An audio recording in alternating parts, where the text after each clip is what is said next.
السلام عليكم إخواني أخواتي، مرحبا بالجميع. معكم حاكم راشم، مستوى جامعي تخصص إعلام آلي، أب لثلاث أطفال، خريج جامعة تيزي وزو عام 1992. اليوم راني قائد عن شركة ميطاتريد.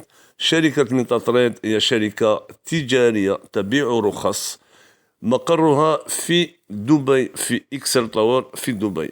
الرئيس المدير العام هو السيد جون ماكلوجي، خبرة كبيرة في التسويق وريادة الأعمال، وعنده أسهم كثيرة في عدة شركات نفطية في العالم. السيد جون ماكلوجي شريكان، الشريك الأول هو السيد روبير موندوليا، 31 سنة خبرة في ريادة الأعمال والتسويق. والشريك الثاني هو السيد جوزيبي بيتشي، إيطالي الأصل، ريادة أعمال وتسويق، عنده خبرة كبيرة. لشركة ميطاتريد خلية إعلام واتصال متكونة من السيدة مورغان مارتيناز والسيد محمد تيبي، هذا جزائري، عندهم رتبة ديامون، مكلفين بالإعلام والعلاقات مع الزبائن.